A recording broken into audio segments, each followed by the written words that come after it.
Hey, remember when you were a kid and you got out with a bully, or you were having fights or hollering back and forth, arguing, and you said the poem, "Hey, sticks and stones might break my bones, but words will never hurt me." We said that with kids. We said that in playing and confrontations all the time. But as we get older and we look at what's going on in this country today, words can hurt. Words can be very, very damaging and can cause great violence. And we saw that last week in the terrible aftermath of the shooting of those two police officers, assassinated in cold blood by a fellow named Ishmael Brinsley, 28-year-old street thug. He'd been arrested, I think so far they found 19 times, 4 arrests in Ohio, 15 arrests in Georgia. He'd been arrested for everything from grand larceny, felony shoplifting, destroying property, possession of a stolen gun. He was a street thug. And in cold blood, he murdered 2 New York City police officers on duty, sitting there having lunch, doing some extra duty over in Brooklyn, New York. I know a lot about this.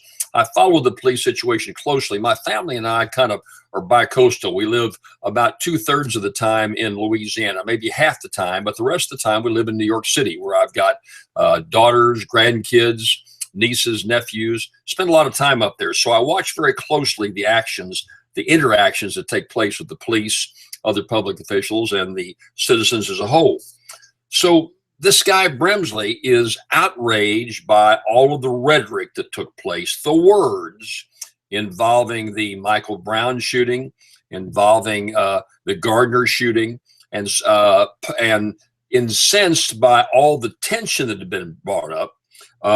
I know he put on his Facebook page, his Instagram page, rather, "I'm putting wings on pigs today. They took one of ours. Let's take 2 of theirs." And he put in his hashtag, "shoot the police," as references to Michael Brown and Eric Gardner. What inflamed him so much? I would argue that there's certainly justification for protest. Protest is American as apple pie. I have protested in my life on a number of occasions involving law enforcement, involving the judicial system that I thought was wrong. But there's one thing to strongly, in strong words, raise questions about fairness, and another thing to incite violence. You saw the NFL football players, members of Congress, go on the floor, raise their hands and say, "Hands up, don't shoot." Even though the grand jury in Ferguson, Missouri ruled that was never said, that Brown never said, "My hands are up, don't shoot," never said that.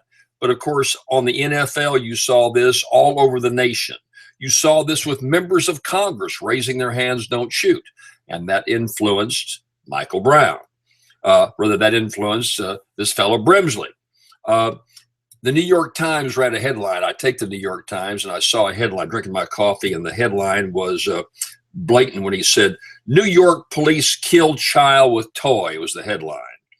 Well, there had been a 911 call. A number of callers had said that there was a suspect waving a gun around a park, scaring the hell out of all of them, is what the callers said.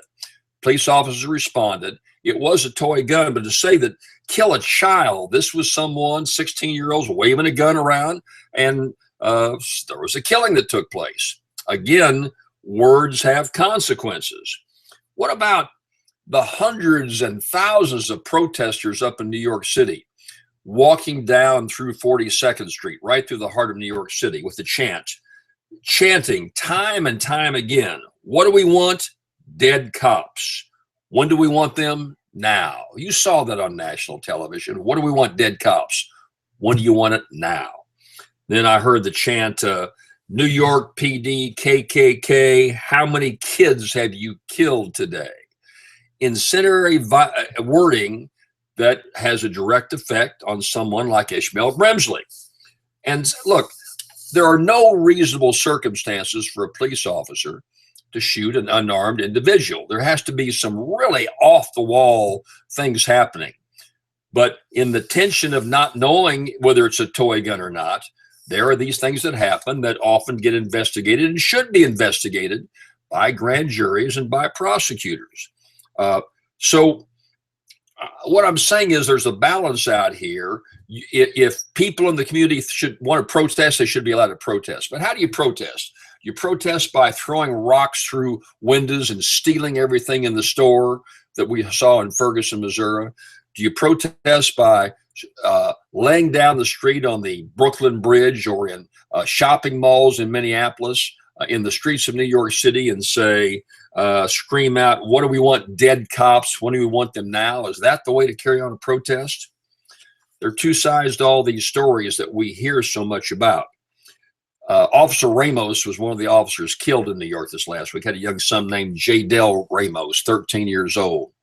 Went on his Facebook page, and here's what he wrote. He said, "This is the worst day of my life.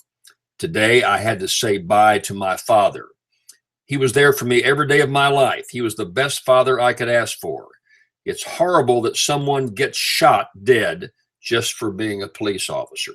Everyone says they hate cops, but they are the people that they call for help. I will always love you, and I will never forget you. Rest in peace, Dad," the young son of one of the police officers killed. Through this whole heartbreaking disaster, what we see is words matter. Remember what I start off by saying, sticks and stones may break my bones, but words will never hurt me. Well, the words piled on from different directions, building up the fires of hate, words that were threatening, that were confrontational in a way that is not reasonable to anyone, made a huge difference here. Words have consequences, and everyone involved were losers. That's the focus of my column today. I hope you'll take a look at it here on the website. A terrible thing to have to write about and talk about during this holiday season. I do hope that you and your family gather together. I hope you have a Merry Christmas, a Happy New Year, a happy overall holiday season, and we don't see violence like this again. I'll be right back.